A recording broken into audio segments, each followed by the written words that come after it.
Welcome to the Del Walmsley Radio Show. Listen and grow as Del questions the status quo, encourages you to think differently, and empowers you to make a better life. Get ready as Del challenges core beliefs, seeks the truth, and reveals the roadmap to the lifestyle you really want. And now your host, multi-millionaire, national award-winning investor, CEO and founder of Lifestyles Unlimited, Del Walmsley. Welcome to the Del Walmsley Radio Show, where the hype ends and the help begins. I'm your host, Del Walmsley, and as always, we're working on your financial freedom. Today, my friends, we're going to work on not only your financial freedom, but a little bit of your psychological freedom. Today, I'm going to discuss something I haven't brought up in a while, but I think it's really important. And I've just been seeing so much of it lately, and that is this problem about living a life of quiet desperation. I think that a very high percentage of you out there are living a life of quiet desperation.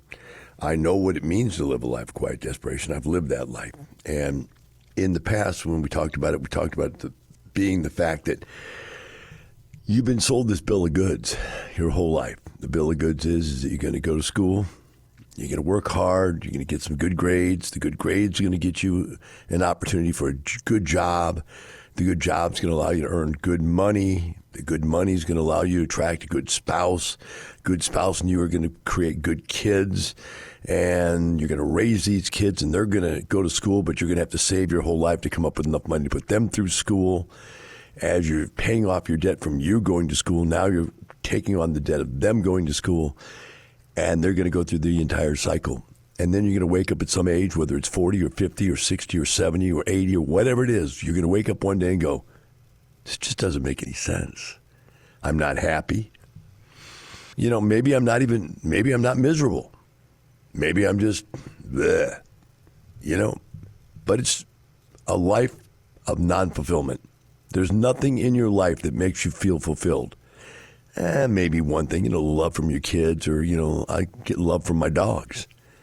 But other than that, what is the quality of your life dependent on?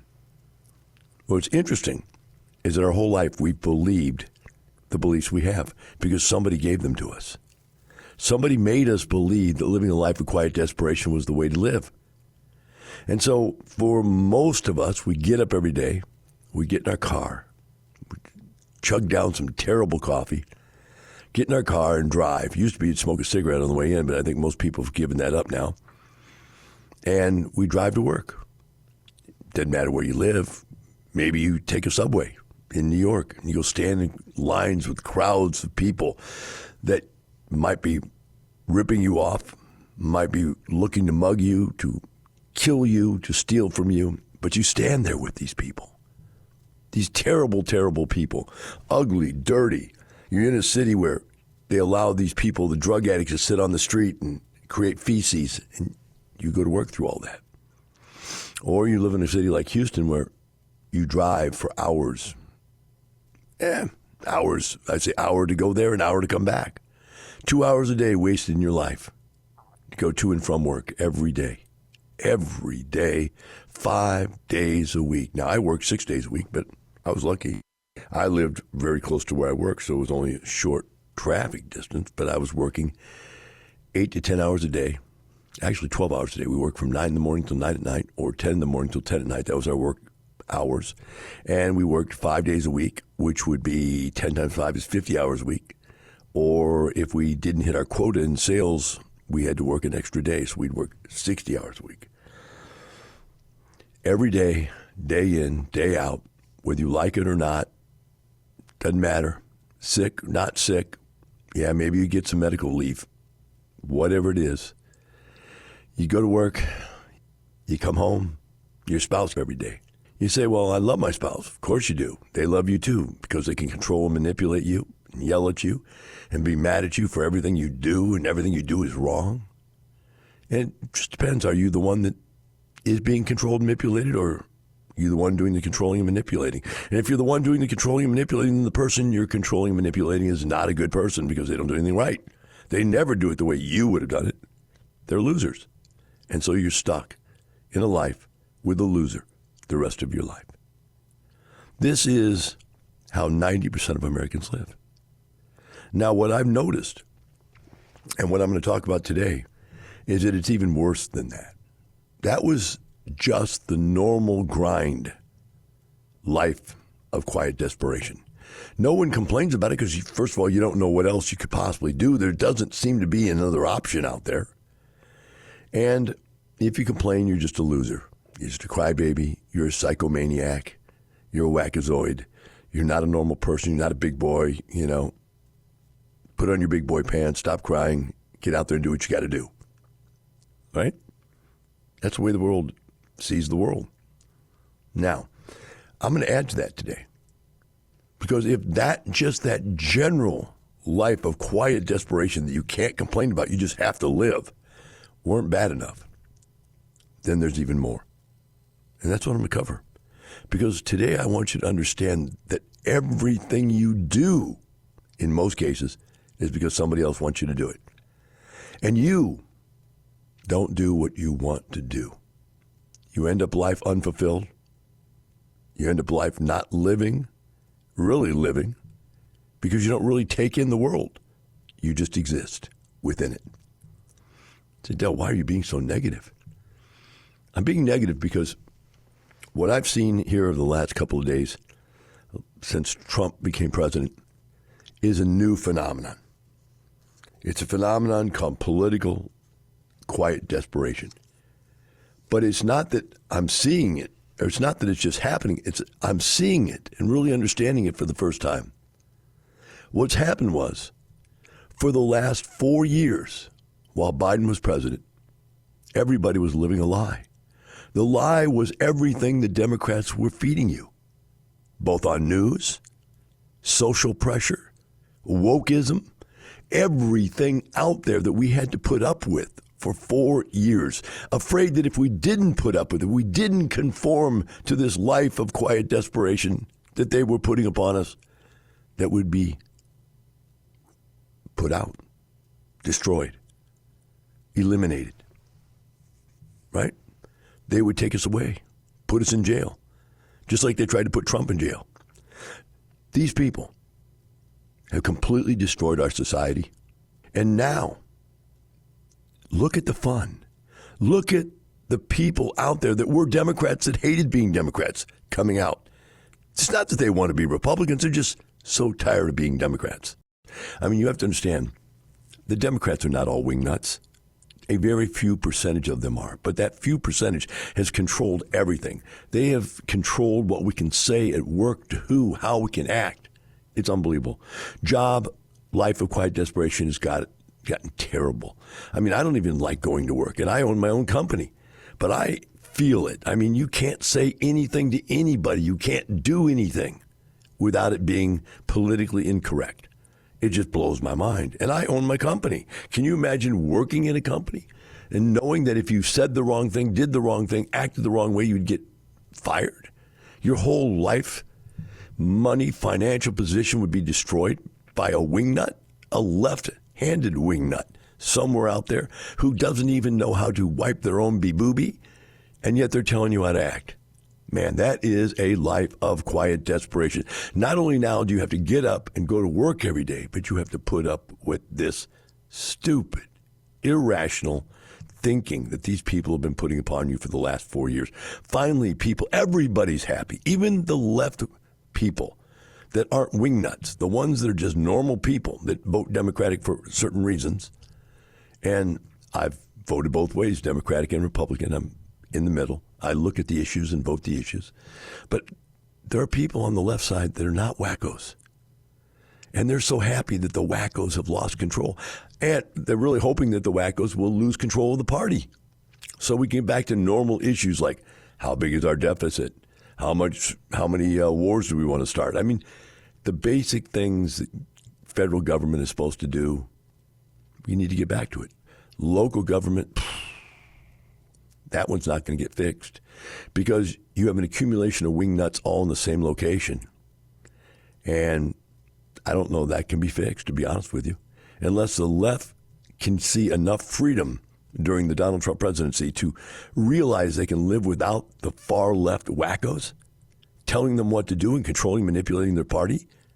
Unless they figure that out, then local school boards and policies and government is just going to continue to be whacked. And who suffers from all that? All the people do. We do.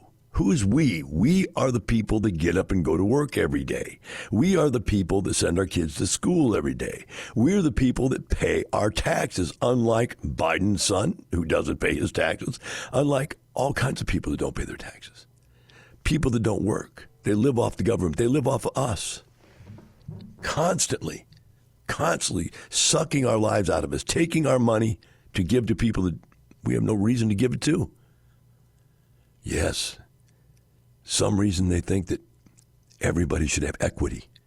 Not that everybody should be equal, which we are in America. Anybody can do whatever they want. There are rich people of all colors, of all sexes, male, female, and whatever in between.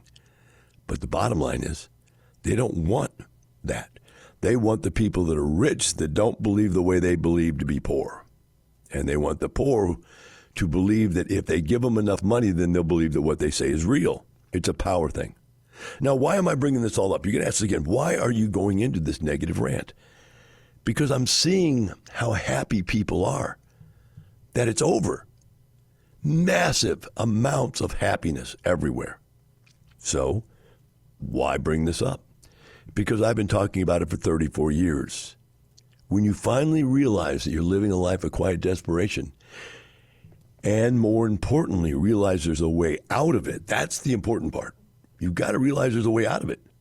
So when I tell people, look, you're working 40, 50 hours a week for your entire life, and that 2.5 years after I started investing in real estate, I retired at 34 years of age, they just don't get it.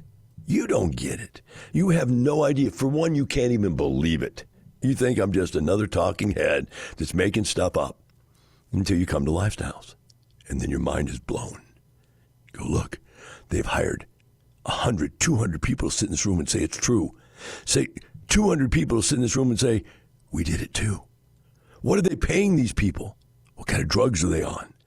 I can't understand it. You know it can't be true. My boss can't figure it out. My attorney can't figure it out. My CPA can't figure it out. My college professor can't figure it out. My dad, my mom, everybody who's ever important to me in my life could never figure it out. Yet these people do. Whole rooms of them cheering on the next person who succeeds and retires. Why are they cheering that person on? That person, remember, there's a lack. For me to have $1 in my hand, it must have come out of your that dollar must have come out of your hand. That's the lack mentality. Instead of the abundance mentality, which says we can all have as much as we want, we just have to produce instead of take. They, their whole lives, have been given the concept that taking is the way you get money. You take it from your parents. You take it from your boss. You take it from the government. You take from your customers, as opposed to produce more and more and more. Massive abundance to give away, to have enough for yourself and others. That concept just doesn't go across. It doesn't go across at work. It doesn't go across at home. It doesn't even go across in your church. You say, well, yes, it does. We tithe. Yeah, you tithe, right? But where's the money come from and who's it go to? That's the question. Do you really get out there and make a difference in life, besides putting some money in a bowl to make you feel better that you did something in life? I would much rather get out there and change thousands of people's lives like I do than put $1 in a bowl and say I tithe. So I'm not putting down religion.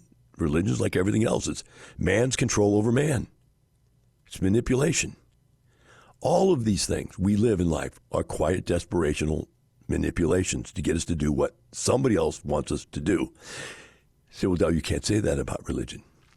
I wouldn't say it about religion if there weren't 20 different religions that all believe completely different things and think that every other religion isn't real. I remember I used to have some people that had 401k investment plans. I'm sorry, IRA investment plans. 3 different companies. They all said the other one was illegal, but not theirs. Ends up all 3 of them were illegal. We'll take a short break. Be right back with the Del Walmsley Radio Show.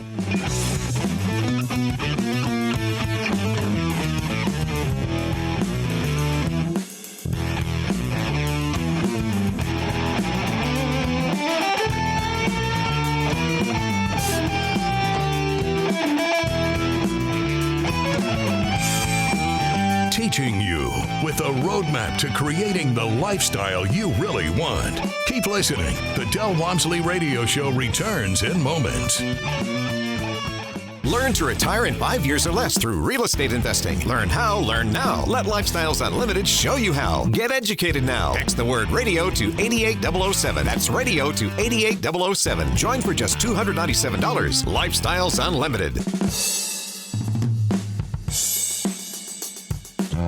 You're hearing the Del Walmsley Radio Show. Want more life-changing knowledge? Access our podcast and listen on demand at lifestylesunlimited.com under the radio tab. Now your host, Del Walmsley. Welcome back to the Del Walmsley Radio Show. Today I'm discussing the concept of living a life of quiet desperation. And this whole thing is triggered by the fact of how happy people are that the Democrats lost. The Republicans won. Not only are the Republicans happy, the Democrats are happy.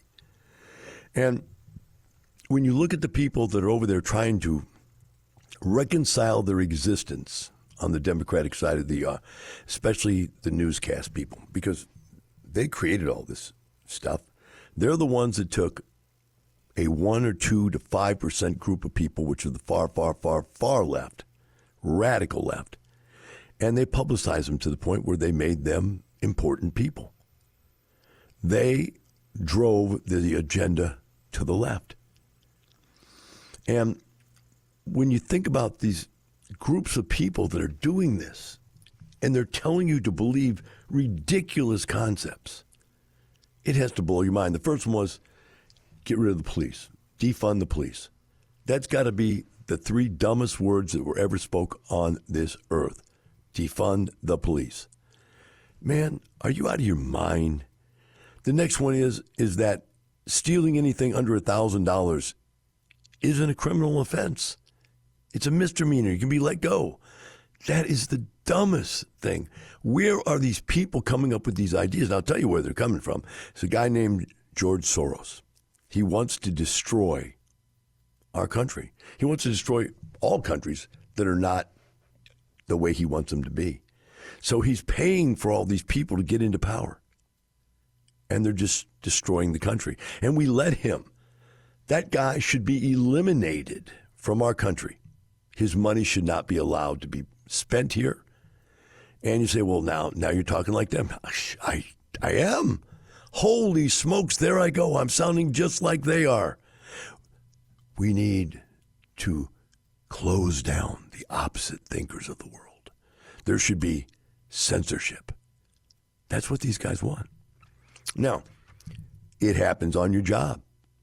How many of you have a job that's miserable right now because of the way the Democrats have destroyed the work environment? It's no fun to go to work anymore. Even if you like what you do, it's no fun to go to work anymore because there's that 1 or 2 whiny Democrats that come to work every day designed to destroy your life. So the jobs are places of quiet desperation. How about the home? How many of you married somebody that when you married them, you thought, well, this is better than nothing. And then you wake up one day and go, man, this isn't better than nothing. Nothing would be better than this. And every single day, no matter what you do, it's never good enough. It's never, you can't make them happy. No matter what you give them, what you do for them, you can't make them happy. Again, this is the marriage equivalent to a life of desperation, quiet desperation. And you put up with it. Maybe you put up with it because you have kids. Maybe you put up with it because you realize if you cut half of what you own in half, there's nothing left. Whatever it is, it's a life of quiet desperation. The other one is health and fitness. Why do you eat what you eat? Because it's quick, it's easy, it's fast. Why do you eat what you eat? Because people tell you that's what you should eat when you know you shouldn't? Why do you live with no fitness? You don't have time? Why do you not have time? Because there's so many other things that they tell you must be in your life. You know, you have 24 hours a day. Working out takes between 30 minutes and an hour. Yeah, when I was a bodybuilder, we worked out 2 hours a day.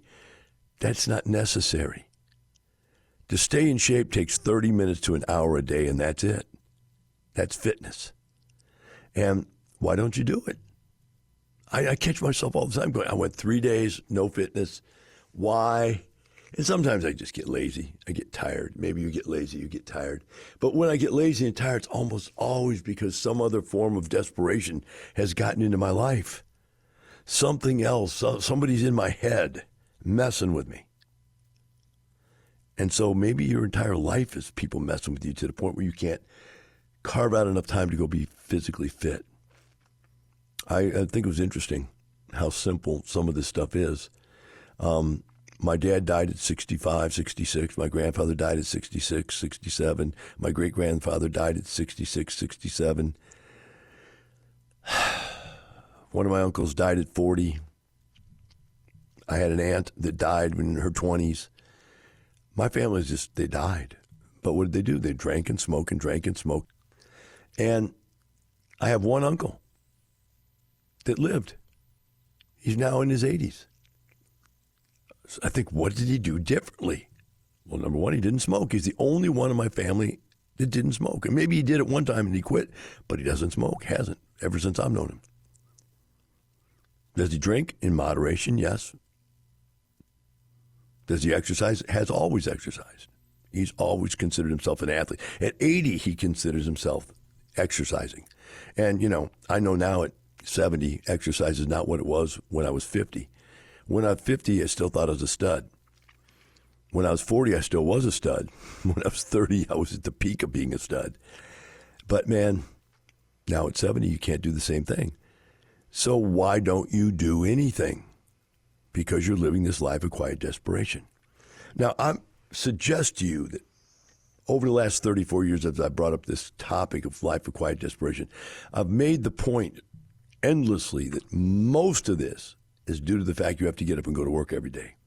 You can't get out of getting up and going to work every day. You can't get out of living your life unhappily with your wife or your spouse or your kids or whatever because you're just so busy. You don't have the time to think. You don't have the time to go figure out what life should be about. And that's really the message I've brought for 34 years. But today I'm bringing it a little bit harder, a little more harsh, because I want you to understand that what I'm seeing is the other side of that happiness in mass.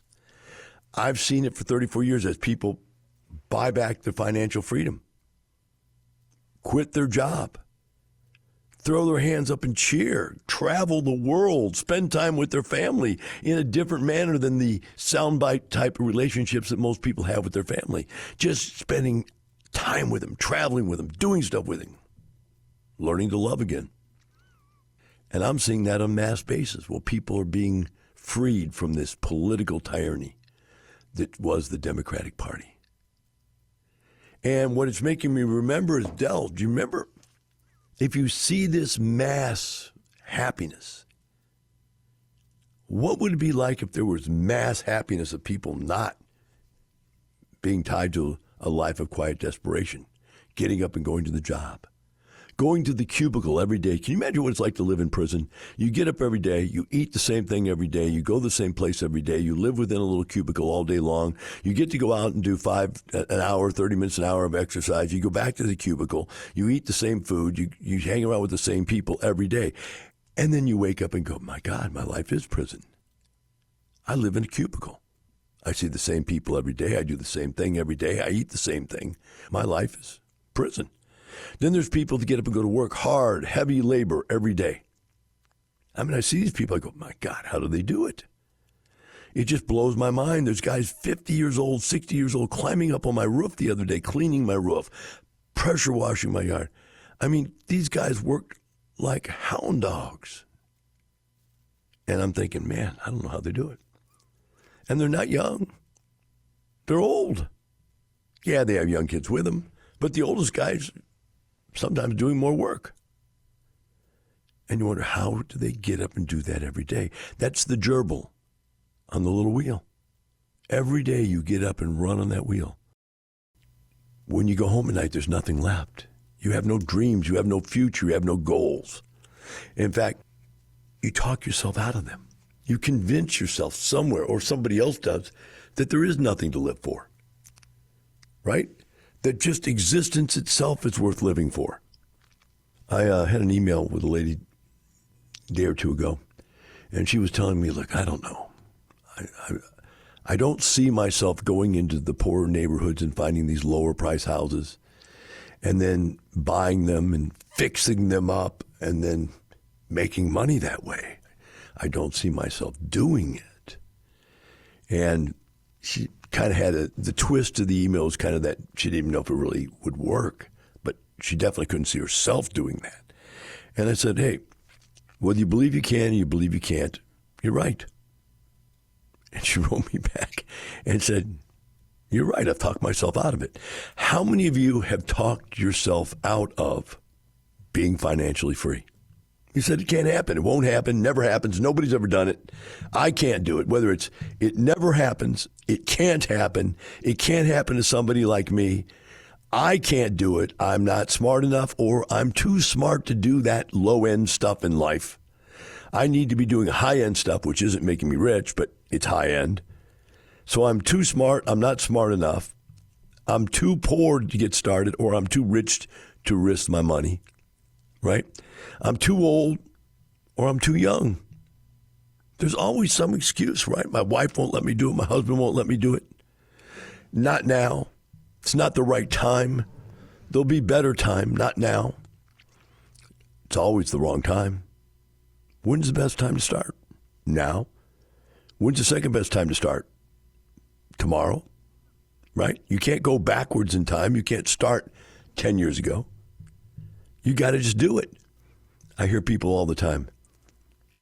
I listened to you on the radio for 6 years, 2 years, 1 year, 3 months, a week.